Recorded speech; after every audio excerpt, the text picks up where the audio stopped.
Overwhelmed? That was me with diabetes. Hey, I'm Jabron. Between teaching and coaching, managing diabetes felt like an extra job. With the Freestyle Libre 3 CGM, I get real-time glucose readings and have the insights to make informed decisions. My life feels lighter now. Learn more at freestylelibre.us. The views expressed should not be used for medical diagnosis or treatment as a substitute for professional medical advice. Individual circumstances may vary. For prescription only. Safety info found at freestylelibre.us. Do you love the Tabernacle Choir? This year, the choir's music is everywhere you are. Listen to your favorite choir songs and music and the spoken word anytime you want on Alexa by simply enabling the skill. Alexa, play music in the spoken word. Now playing music in the spoken word. You can also download the Tabernacle Choir app, subscribe to the choir on YouTube, listen on Spotify, and have access to all their wonderful music. Happy listening. DJ and PK, don't miss your chance to win big every week on the KSL Sports Zone. This week, you can win a pair of tickets to see Leonard Skinner to the Utah State Fair. Tickets include fair admission. Get it now, utahstatefair.com, or listen to the KSL Sports Zone all day for your chance to win. Win tickets Wednesdays. Fabulous. Awesome prizes all over the place. DJ and PK, it's 97.5, the KSL Sports Zone. We just heard from David Locke. Brendan Haywood is going to join us here in a few minutes. 14-year NBA veteran will get his take on the draft and the Jaylen Brown trade rumors, and that really seems to be the story of the morning. Now that the draft is done and Giannis has been traded, all eyes turn to Boston. It's like there's just this pecking order with free agents and trades. No one wants to move. We got to keep all the powder dry until we see what happens to this guy. And now we know Giannis to Miami. Okay, Brown's up next. Now what? How much can the Celtics wring out of everybody? And really, it comes down to the Rudy Gobert and Donovan Mitchell trades because the standard has been set. So the ask is at 4 first-round draft picks. And go. Maybe draft swaps will become more important than picks. You can have more draft swaps, I think, and not knowing how this new lottery is going to work out and all that, just have the ability to move up as far as possible every time you can. Well, I'm always reluctant to give up draft picks because that's the future. It is. Cheapest players for the longest period of time. DJ PK, and now Brendan Haywood joins us, 14-year NBA veteran. You see him on NBA TV. He's college basketball TV analyst as well. Brendan, good morning. How you doing, guys? Thanks for having me. Good. We're right in the middle of it. The draft is just recently in the rearview mirror. Here come free agencies and trades. Giannis is on the move. Maybe Brown is next. Let's start with the draft, just because obviously that's big news here in Utah. If you were ruling the world and you were the GM drafting 1, 2, and 3, would the top 3 players have gone in the order they went, or did you see things a little differently? Would you have mixed it up? Yeah, I probably would have mixed it up a little bit. I think AJ would definitely go number 1. I think AJ and Darryn, they were battling back and forth all year long, and just the simple fact that AJ didn't have the cramping issue to worry about, you definitely take him number 1. Number 2, I would have taken Peterson, but at 3, I love Cam Boozer. Competed against his dad all my life from college and pro, but I would have went with Caleb Wilson. I just feel like he gives you a higher floor. I'm not saying that just because I'm a Carolina guy, but he's so much more athletic. He's such a better defensive player. He can switch pick and rolls. He gives you rim protection. He finishes strong, and sometimes Cam has a problem finishing over bigger guys. If you watched a lot of the Duke games, and he had to play against when he had to play against guys that were 6'10", 7 feet, that he couldn't bump out the way, he kind of struggled at times. So I probably would have took Caleb at 3. So the Jazz did take Peterson, and there was that cramping issues. You know, BYU and Utah are in that league. I have a wooden ward vote, so I watched that team, Kansas. Everybody watches Kansas anyway. And when he played, man, he was electric. Particularly, we remember that BYU game in that first half. Wow, he was sensational. As a former player and knowing the grind that is involved in the NBA, and how difficult it is, what's your level of concern regarding the fact of the issues that he had in college? I'm not really concerned because when I did my research on Darryn Peterson, everybody to a man that I knew that I know that scouts basketball, they said the kid's a hard worker. So a guy that's been a natural hard worker doesn't all of a sudden start trying to load manage in college. Like, that's not even what load management is. He's load managing. No, like, to load manage, you have to, like, not play that day. So that's false. So when I did the research, I found out, the kid was a really, really hard worker. he just had these body cramp issues from trying to work too hard. He was taking creatine and trying to work out 3-4 times a day, and he just forced himself into these tremendous cramps. And I'm just thinking to myself, I still like that guy's game because when I watch him play, he scores the ball easy. I called his game versus UCF, and he only played in the first half of that game.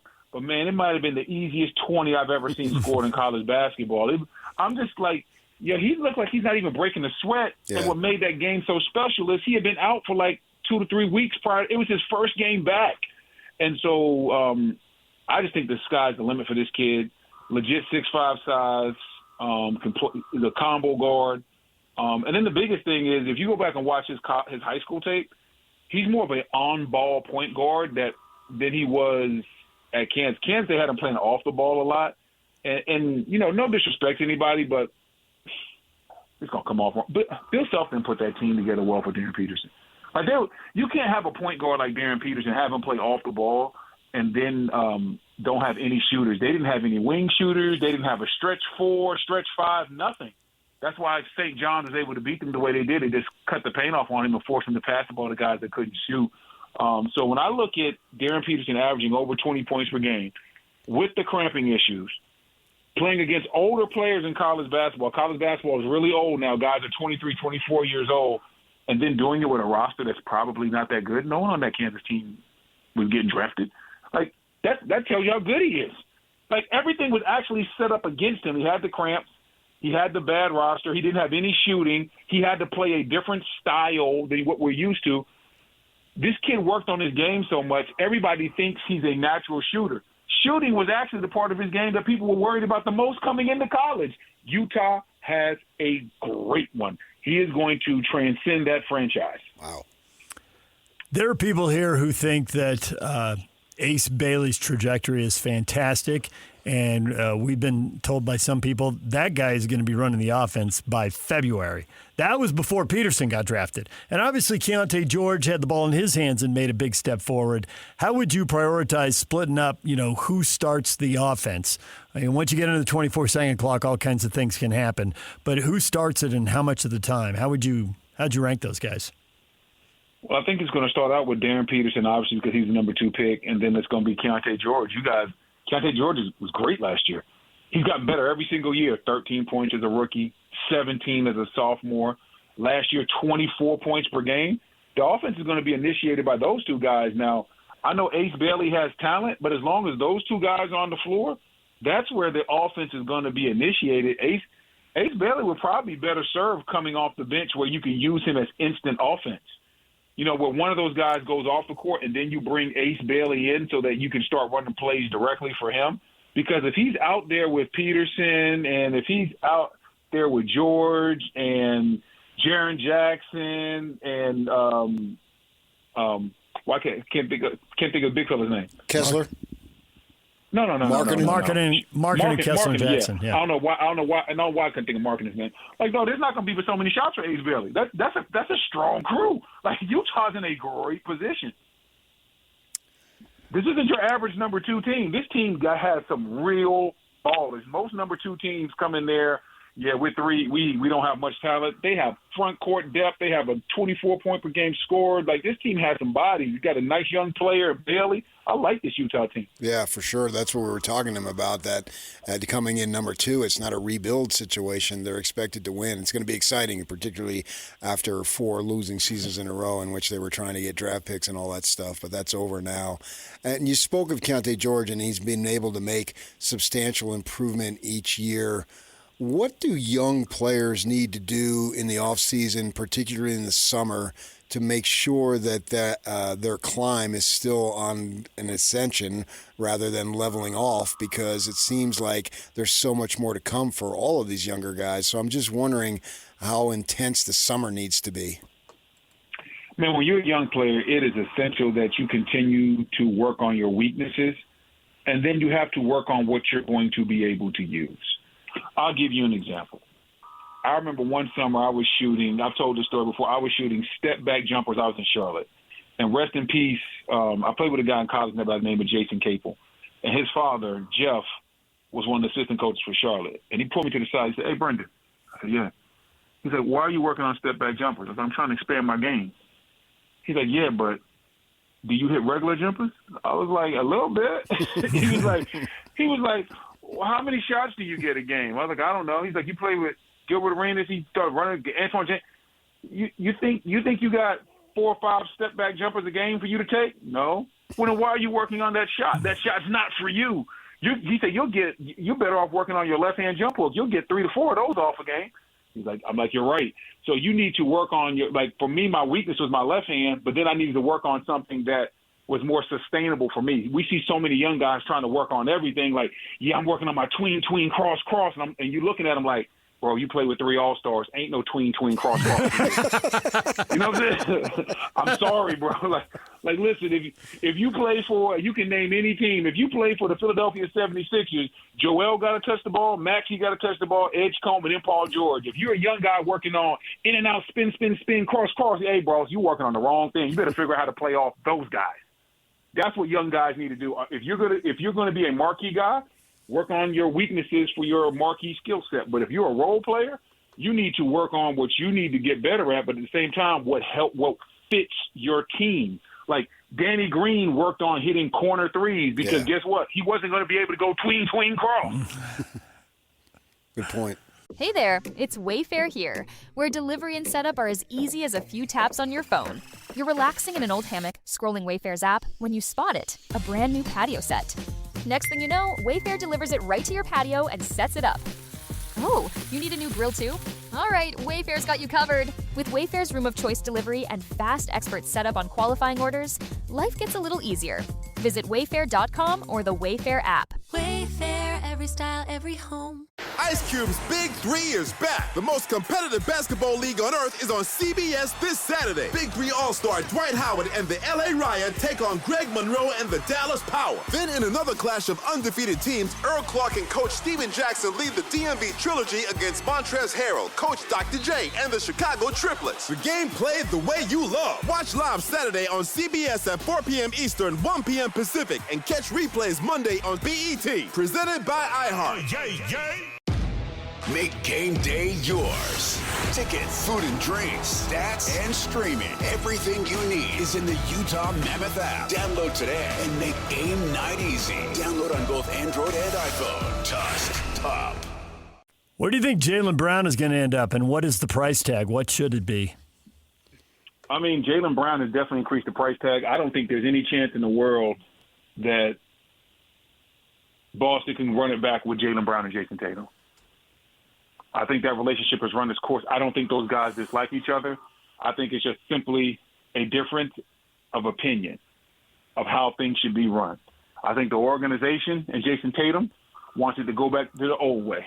Jaylen Brown was like, no. I just proved to you that I don't have to be anybody's Robin. I just proved to you I could be Batman. And I think when you have that type of mindset to win a championship, everybody has to be pulling in the same direction. So you're not going to win if Jaylen Brown is trying to prove that he should be the team's leading scorer, and then Jason Tatum's over there trying to prove the same thing. It's not going to work. Maybe you do a package deal with New Orleans where you get, I don't know, maybe you get Queen back and Trey Murphy and something else, but I think that Boston will have to move Jaylen Brown. I don't think you can come back and honestly win because I don't think their 2 best players are going to be on the same page. We shall see, huh? It'll be interesting. A.J. DeBonson, now you have a little history with the Wizards there. You played there. Now, that's an interesting situation because they're a team that he's joining hasn't been on the floor much together with the Trae Young and Anthony Davis. Sarr came along a little bit last year. How do you think that AJ needs to be trying to fit in while still being able to assert himself? I think that, first and foremost, everybody needs to sit down and talk. Hey, what are we trying to do? What's our goals? How are we going to figure this out? What really happens, the teams that don't communicate well, this guy starts thinking one way, that guy starts thinking another way. You got to understand how are we going to go about winning. And at the start of the year, if you got AD and you got Trae Young and you got AJ, you got to figure out how do we go about the process. Because We know AD is still a all-star level talent. So is Trae Young. But let's not get it twisted. We know AD Devanska is the future. He is the future in DC. So there has to be this mixing and melting and meshing of offensive concepts and how we win games, and that takes time. But the biggest thing is communicating. It's like, hey, Trae, what do you like in this situation? And Trae doing the same thing. AJ, listen, in tight games, what plays do we want to run? How do we want to get to certain actions? And just figuring it out. But I really like this Wizards team. I think they're going to be underrated. I don't think a lot of people are really seeing them the same way I am. Maybe that's because I call games for them. Who knows? But I love Starr's development. I love Starr combined with AD. I think that's a solid defensive front line. Then you Trae Young. He didn't sign for $212 million because he can't play. You know, he's the same age as Austin Reeves, and people are acting like he's like 45. So Trae, I don't understand it. Oh, Trae Young's deal is the worst deal ever, but Austin Reeves' deal is good for the Lakers. Like, all right, whatever you want to do, but Trae can still play. I think you team up Trae with AJ, and then some of the young players last year, like Trey Johnson, and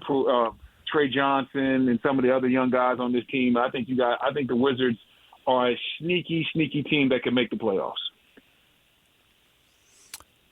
You said the Jazz had a strong crew. They have had a good team here multiple times, and then they look over and they're the Lakers. Are the Lakers about to put something together and be really good right when the Jazz are good again? Or do you think that Austin Reeves was good at a $30 million price tag, but I guess Detroit wanted him, so the Lakers had to go big, and they're going to paint themselves into a corner here? What is the Lakers' future? No one can tell you the Lakers' future until you figure out how they're going to play defense. And that's going to be the problem. You have Austin Reeves, you have Luka Doncic. Okay, now we need rim protection and two-way guys to cover those guys up. If they figure out that problem, they'll be fine. If they don't figure out that problem, they'll be one of those teams that looks good in the regular season but doesn't get it done in the postseason. I'll give you this one for free. If you ever want to spot a fraudulent team in the NBA, look for the team that's really good offensively, but they're ranked like 25th defensively. That team's never winning. That team's never going to win. They'll win. They might win 50 games. They might finish 4th, 5th in the East or the West. But if you can't stop anybody, when these games slow down, when the officials allow that hand-to-hand combat like we were watching in the NBA Finals, when they start allowing the physicality to come back in the game and you don't have these defenders, you're in trouble.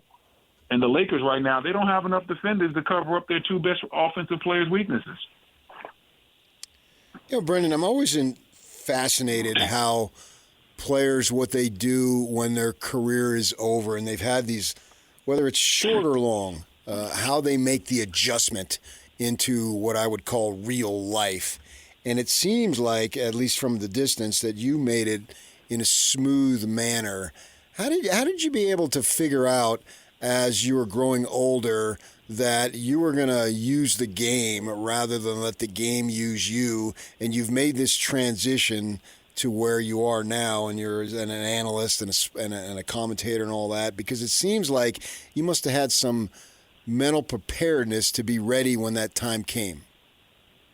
Well, first and foremost, where a lot of people struggle is basketball was what I did, is not who I am. I love it. But some people, when they step away from the game, they lose themselves because they're no longer hearing the applause. They're no longer playing in front of 20,000.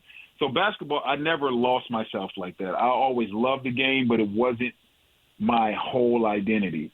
And then throughout that, it just came down to when I was ready to retire, I found something that I thought I was good at and that I liked, and I just stuck with that. And it was, hey, I always loved to talk the game of basketball.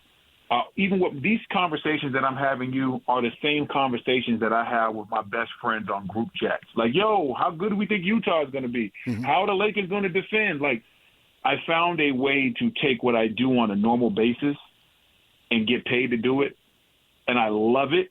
And I feel like I've never worked a day in my life. Mm-hmm. NBA, post-NBA, if you can find something that you like to do but it don't feel like work, that's the path. And so once I retired and I started doing analyst work, I was like, this is the path. This is where I want to. This is where I need to be, because I'm I can paint a picture with my words. I can tell you exactly what I see and why I think it will work or won't work. I won't be right all the time, but a lot of times my experience will lead me to be right, and I can give it to you in a way where it's not super complicated. And that type of style works well for me in this field, and I've been able to just hone my craft and perfect it year after year. Do players talk to you about that? Do you see guys in the league who are, 28, 30, 32, getting pretty late in their career, quiz you on that? Or do you see guys, veterans, and you think, oh, it's going to be a bumpy road for this guy in a couple of years? I think everybody's different. We're seeing, first and foremost, now that we have so much direct-to-consumer action, we're seeing so many more podcasts, so many more players are getting in this space because it's more jobs. It used to be, oh, man, if you weren't with one of the networks, that was it. But now it's like, hey, man, you got these podcasts that are doing well. You got Out the Mud with Tony Allen and Zach Randolph. Man, I never even knew Tony Allen could talk when he was in the league. He never got interviewed.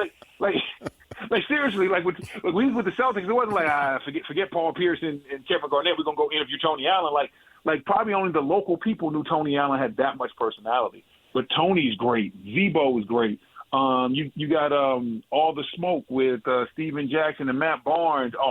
Jeff Teague is going to be known more for his podcasting than playing basketball. Guarantee it. Like, there's going to be kids in 5, 6, 7 years that aren't even going to realize that Jeff Teague really, really played and was cold and was an all-star because he has such a platform with 520 and his friends and what they do from a podcast space. So right now, man, we have more players getting involved in that space than ever.